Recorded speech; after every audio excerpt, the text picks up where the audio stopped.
Rule of law atau negara hukum.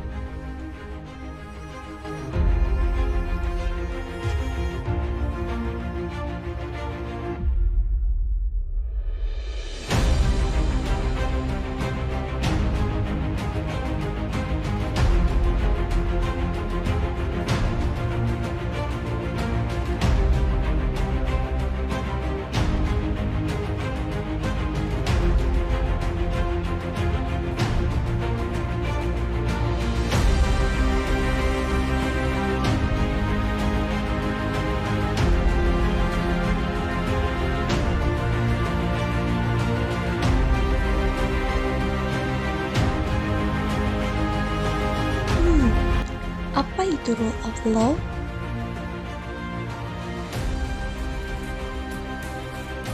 Rule of law adalah negara yang menjunjung tinggi supremasi hukum berdasarkan prinsip keadilan dan penyelenggaraan negara diatur melalui peraturan perundang-undangan.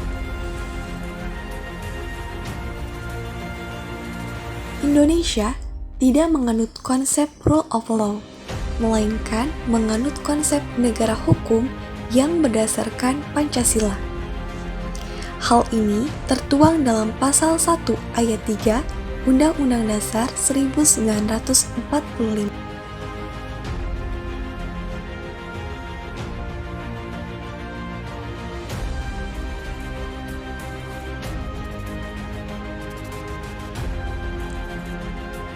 Pengertian negara hukum. Negara hukum adalah negara yang di dalamnya menjalankan sebuah tindakan berdasarkan kepada aturan-aturan hukum yang sudah ada.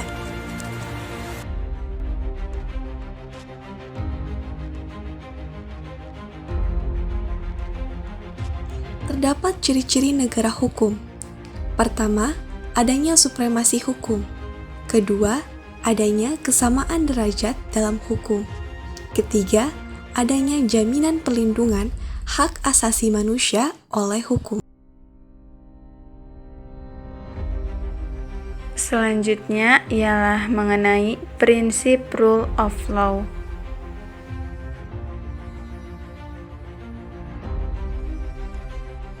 Penjabaran prinsip-prinsip rule of law secara formal termuat di dalam pasal-pasal Undang-Undang Dasar 1945, yaitu: yang pertama, negara Indonesia adalah negara hukum, pasal 1 ayat 3. Yang kedua adalah kekuasaan kehakiman adalah kekuasaan yang merdeka untuk menyelenggarakan peradilan guna menegakkan hukum dan keadilan, pasal 24 ayat 1.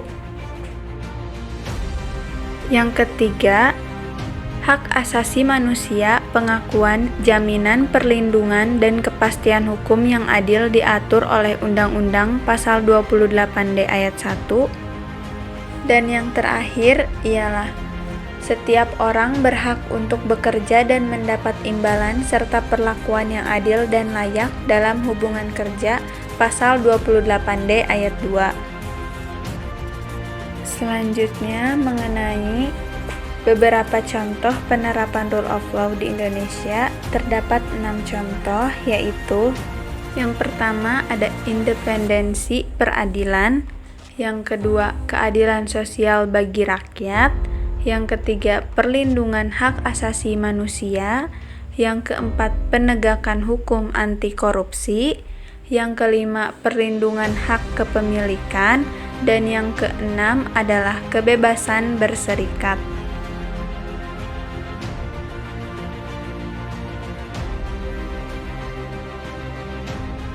Selanjutnya, syarat-syarat rule of law.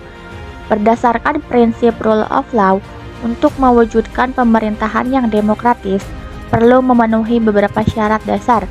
Di antaranya, yang pertama, perlindungan konstitusional.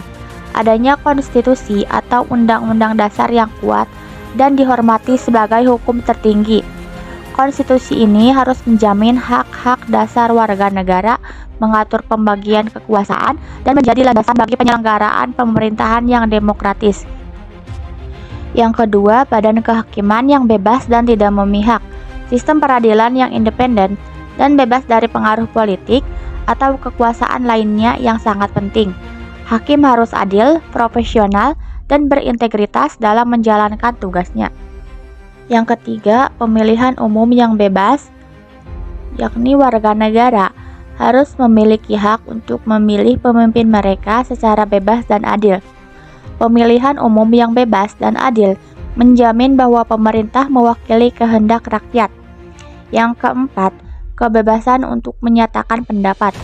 Warga negara harus memiliki hak untuk menyatakan pendapat mereka secara bebas dan terbuka tanpa takut dihukum atau diintimidasi. Kebebasan berpendapat merupakan pilar penting dalam demokrasi. Yang kelima, kebebasan untuk berorganisasi dan beroposisi. Warga negara harus memiliki hak untuk membentuk organisasi, berpartisipasi dalam kegiatan politik, dan menyatakan ketidaksetujuan mereka terhadap kebijakan pemerintah. Kebebasan berserikat dan beroposisi merupakan mekanisme penting untuk mengawasi pemerintahan dan memastikan akuntabilitas. Yang keenam, pendidikan kewarganegaraan. Pendidikan kewarganegaraan yang komprehensif sangat penting untuk menanamkan nilai-nilai demokrasi dan rule of law kepada generasi muda. Pendidikan ini membantu warga negara memahami hak dan kewajiban mereka serta pentingnya partisipasi aktif dalam kehidupan politik. Dengan memahami syarat-syarat dasar ini, negara dapat menciptakan lingkungan yang aman, stabil, dan adil bagi semua warga negaranya, serta mendorong partisipasi aktif dalam kehidupan politik dan sosial. Kesimpulannya, bahwa konsep negara hukum atau rule of law mencakup dua interpretasi utama, yaitu formal dan substantif. Dalam perspektif formal, supremasi hukum berfokus pada otoritas publik yang adil dan berlandaskan keadilan. Baik, sekian pemaparan dari kami. Mohon maaf jika ada salah kata. Wassalamualaikum warahmatullahi wabarakatuh.